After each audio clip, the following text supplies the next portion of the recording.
Halo manja-manjaku, bagaimana kabarnya? Sehat? Sama doi gimana? Semakin manja atau menjadi-jadi? Kali ini saya akan menceritakan sebuah film action drama di mana menceritakan tentang seorang pria awam yang pernah mengalahkan petarung juara dunia UFC. Dan konon katanya, ia merupakan ahli bela diri Jiu-Jitsu terbaik in the world, in the Mars, in the Jupiter, Saturnus, Uranus, Neptunus, Plutonus. Ada pemasaran? Oke, kita mulai dulu intronya.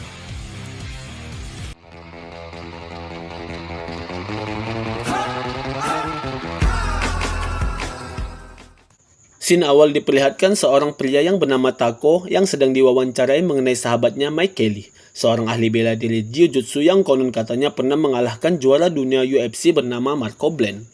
Ia bercerita awal mula ia bertemu dengan Mike pada saat Taco masih menjadi pelayan dan Mike tengah mengantri, lalu datang 3 orang berandalan yang membuat kekacauan. Dan Mike mampu menghabisi ketiga pemuda tersebut tanpa menggunakan pukulan. Dan sejak saat itu, mereka resmi menjadi sahabat. Dan inilah dia, Born a Champion. Pada tahun 91, berlatar belakang di dalam kabin pesawat, ini dia Mike Kelly, orang yang digibahi barusan. Mike bertujuan ingin pergi ke Dubai untuk melatih bela diri Jiu-Jitsu kepada keluarga Sultan kaya raya.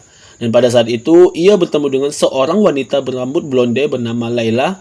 Perkenalan manja pun tak dapat dihindarkan dan perasaan suka pun tak dapat dipungkiri di antara kedua belah pihak, di mana Layla memberikan alamat tempat ia tinggal kepada Mike. I'm at the Scorpione Hotel, Layla Boudreau. Singkat cerita, bulan pun dinas, Mike terlihat sedang makan malam bersama Sultan Abdul dan di waktu bersamaan, Layla juga berada di lokasi yang sama yang mana ternyata ia menjadi salah satu korban penipuan yang awalnya dijanjikan akan menjadi model, namun nyatanya Layla akan dijadikan wanita penggeli buat om-om hidung bermotif.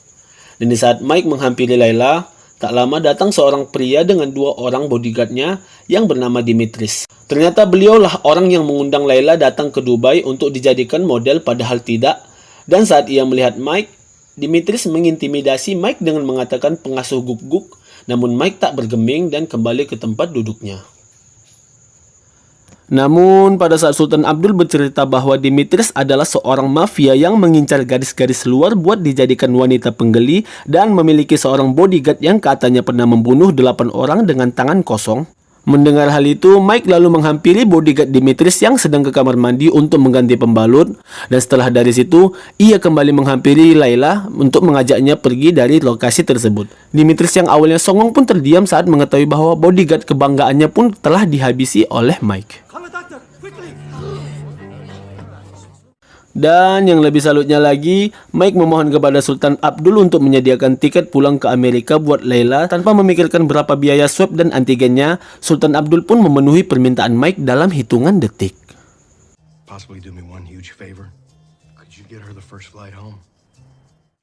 Singkat cerita, scene berpindah di kota California di mana terlihat Layla mendatangi sebuah bengkel milik Taco untuk menanyakan kabar Mike. Karena memang Mike pernah bercerita tentang Taco dan hanya Taco lah satu-satunya informasi yang dimiliki oleh Layla. Sesuai dengan kehendak Tuhan, Mike pun datang ke bengkel Taco lalu menceritakan bahwa ia bertemu dengan seorang wanita yang membuat ia jatuh cinta pada pandangan pertama, selalu memikirkan wanita itu setiap malam, terbawa mimpi sampai ketindihan, makan tak nyenyak, tidur pun tak kenyang. Dan Mike pun bersumpah bahwa ia akan menikahi gadis itu, yang mana gadis tersebut tak lain dan tak bukan adalah Layla. Mike tak menyadari bahwa Layla juga berada di bengkel tersebut.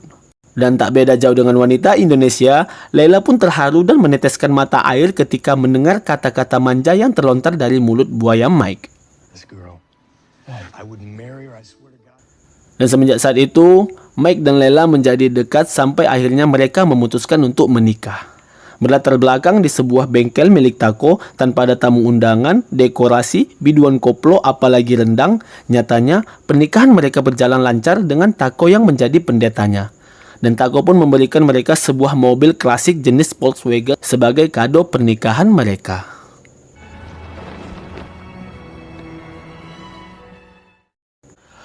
Singkat cerita, di tahun 94 Beberapa bulan setelah menikah dan Laila tengah hamil-hamil manja, Mike mendapat telepon dari sahabat lamanya di Dubai yaitu Sultan Abdul, di mana Sultan Abdul menawarkan Mike untuk bertanding pada sebuah pertandingan yang mereka selenggarakan. Laila yang mengetahui hal itu sedikit tidak mengizinkan Mike untuk ikut, namun karena hadiah pertandingannya cukup wow yaitu $75.000 buat yang keluar sebagai juara, dan akhirnya Laila pun merelakan jalan ninja yang dipilih oleh suaminya. Singkat cerita, Mike, Laila, dan Taco kini telah berada di Dubai di mana pertandingan ini diselenggarakan dengan konsep gladiator, yakni berada di tengah-tengah gurun pasir dan dihadiri hanya untuk sultan-sultan kaya raya, alias ini hanya acara pribadi mereka. Sultan mah bebas. Pertandingan pertama Mike pun dimulai di mana ia akan melawan ahli karate dari Jepang, dan tak perlu buang waktu dan tenaga, Mike mampu membuat lawannya menyerah dengan cukup mudah di ronde awal.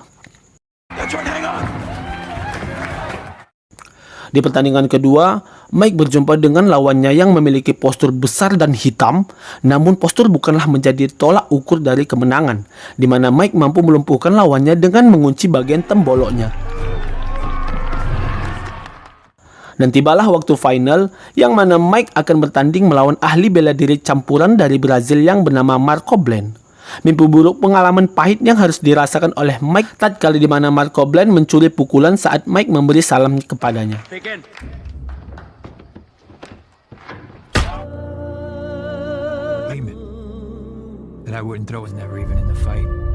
Taco terpaksa melemparkan handuk petanda menyerah karena melihat Mike dihajar habis-habisan, dan akibat dari situ, dokter pun mengatakan Mike dilarang untuk bertanding lagi karena masalah matanya yang terancam mengakibatkan kebutaan permanen.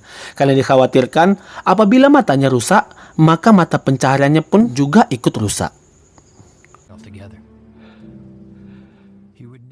Singkat cerita, 4 tahun berlalu di mana Mike kini bekerja sebagai office boy di sebuah dojo kecil-kecilan dan melatih beberapa murid tentang jiu-jitsu untuk dapat bertahan hidup, menafkahi istri dan seorang anaknya yang bernama Kate yang lahir 4 tahun lalu.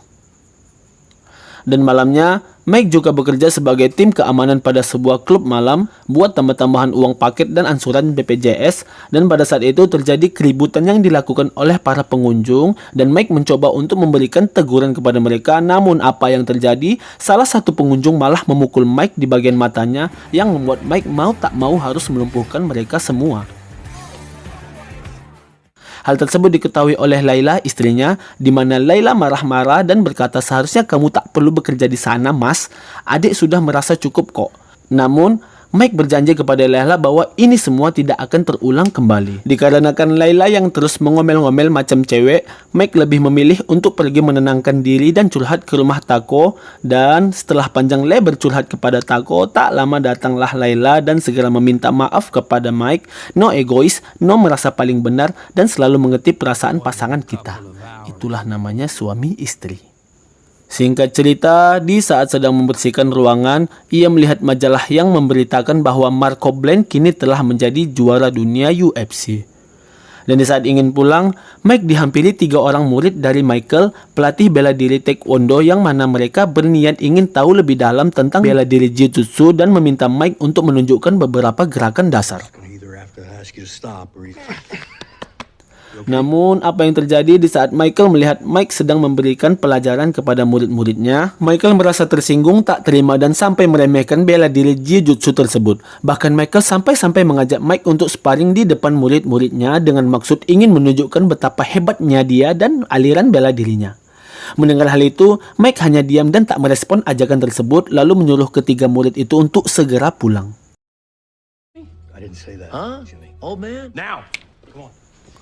Namun ternyata,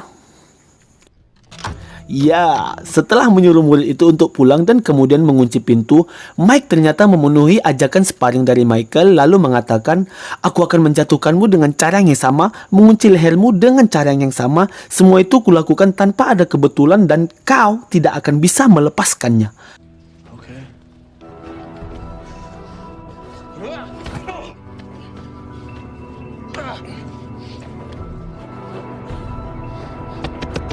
Dan sesuai dengan perkataan Mike, akhirnya mulut besar Michael pun terdiam dan ia pun harus menyerah setelah di-KO-kan 2 kali.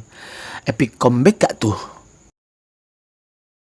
Singkat cerita, scene berpindah di kediaman Sultan Abdul di Dubai, di mana anak Sultan Abdul yang bernama Amin tengah menyaksikan Marco Blend sedang jumpa pers di TV bersama temannya.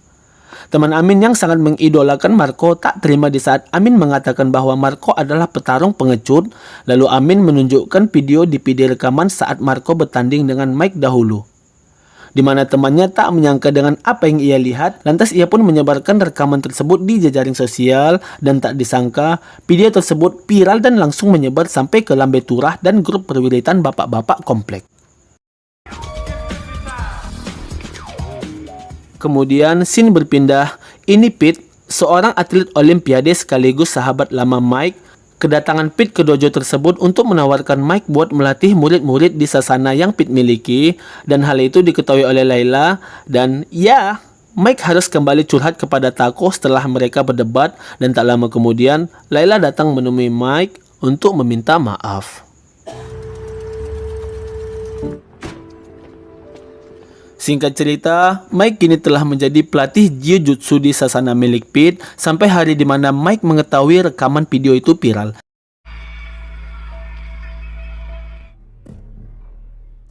Ini adalah Mason, seorang promotor sekaligus manajer Marco Blend, karena semakin banyaknya publik meminta agar pertandingan ulang digelar antara Marco dan Mike, akhirnya Mason pun setuju dan akan menghubungi manajer Mike kalau ada. Saat Mason menghubungi Taco untuk membicarakan perihal pertandingan ulang, Taco mengatakan tentu saja Mike setuju, walau usia Mike 41 tahun sementara Marco berusia 31 tahun, itu tidak akan menjadi masalah. Karena masalah sesungguhnya ialah, ya, seperti yang kita ketahui sebelumnya, bahwa Layla sebenarnya tak mengizinkan Mike untuk bertanding kembali mengingat faktor usia dan kondisi matanya yang dikhawatirkan bisa berakibat fatal buat Mike. Perdebatan manja pun terjadi di antara mereka, yang mana kali ini Layla lah yang justru pergi dari rumah dan menghampiri Taco buat curhat. Satu hal yang pasti, ketika Mike dan Layla bertengkar, salah satu dari mereka pasti akan pergi dan menghampiri Taco sebagai tempat pengaduan alias curhat, dan ini selalu mereka lakukan apabila ada pertikaian di antara mereka. Tak lama datanglah Mike ke rumah Taco yang berniat meminta maaf, dan ternyata Layla juga mengizinkan Mike untuk bertanding. Tidak ada keegoisan di antara mereka, tidak ada perasaan paling benar di antara Mike dan Layla, yang mana ketika mereka bertengkar pasti salah satu dari mereka akan meminta maaf, dan ini adalah definisi dari keluarga sakinah, mawaddah, warahmah. Semenjak saat itu, Mike kini telah fokus berlatih jauh sebelum pertandingan diselenggarakan. Dan singkat cerita, Mike kini sedang diperiksa tentang kesehatan fisiknya lalu matanya oleh dokter. Ia pun lulus tes kesehatan dan diizinkan untuk bertanding.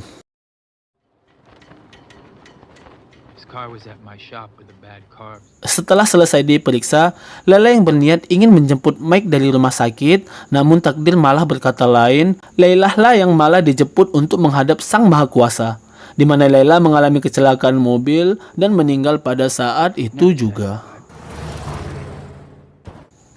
Singkat cerita, 6 bulan berlalu, namun Mike masih saja merasa terpukul atas kepergian istri tercintanya. Dan kini hanya Kit lah satu-satunya alasan untuk ia bertahan sampai sejauh ini.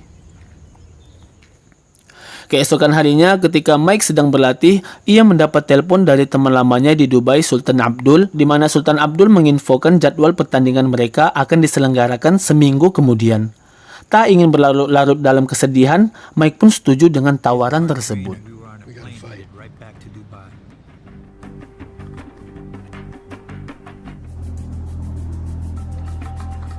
Setelah seminggu kemudian, tibalah hari pertandingan dimulai, yang mana ternyata pertandingan tersebut tidak disiarkan ke media dengan alasan tertentu dan hanya dihadiri oleh orang-orang penting di Dubai. Timbang berat badan sudah, tes kesehatan pun sudah, dan sekarang tibalah saat mereka akan bertarung, di mana Pete berpesan kepada Mike, yakni kunci keberhasilan Mike adalah ia harus menang, dan yang penting jangan sampai kalah.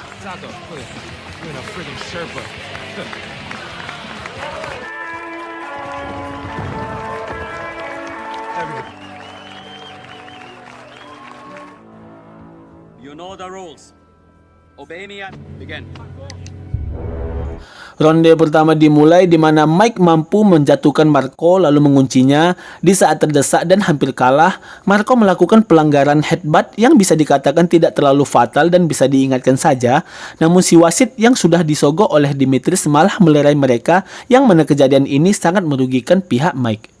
What are you doing, Adam? What are you doing? No hit. Ready?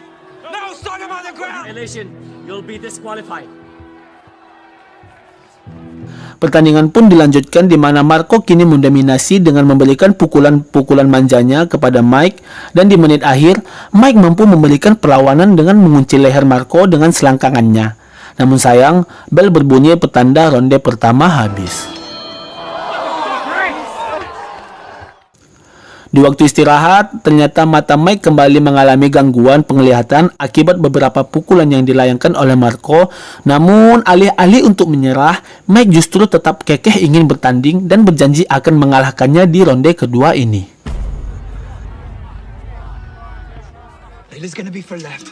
Kid's gonna be for right. Alright? Ronde kedua pun dimulai di mana Taco menjadi penuntun Mike untuk memberikan isyarat di mana Layla berarti sebelah kiri dan Kid berarti sebelah kanan. Layla, Nick. Let's go. 6 feet away. Dengan pandangan sedikit buram bagaikan kamera HP Mito, bukan berarti membuat Mike menyerah, yang mana ketika Marco menendang dengan lutut ke bagian mata Mike sehingga membuat Mike terjatuh, dan pada dasarnya ia pria sejati yang tak ada daftar kata menyerah di otaknya. Ia pun bangkit kembali dan menangkap tendangan Marco lalu langsung menjatuhkannya dan mengunci lehernya dengan posisi kedua tangan Marco juga terkunci sehingga membuat Marco tak dapat berbuat apa-apa.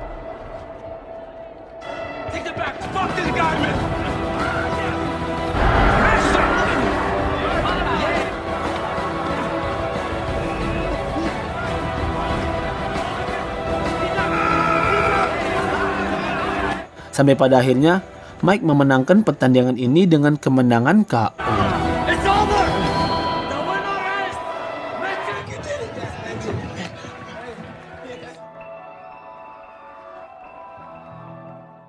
September 1st, 2001. You know, we went down to Carvel Cemetery and... Beberapa kemudian setelah kejadian itu, Marco dikabarkan pensiun dari dunia UFC dan memilih menjadi asisten preman terkuat di bumi, yaitu Maele. Dan Mike terlihat tetap melatih jiu-jitsu, namun sayangnya ia mengalami kebutaan permanen. Dan film pun tamat. We just finished him.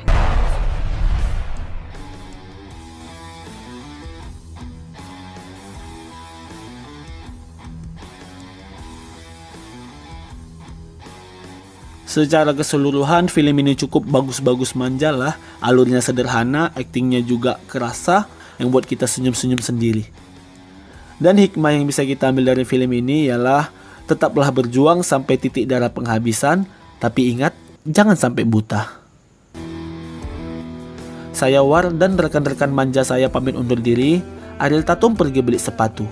Wassalamualaikum warahmatullahi wabarakatuh.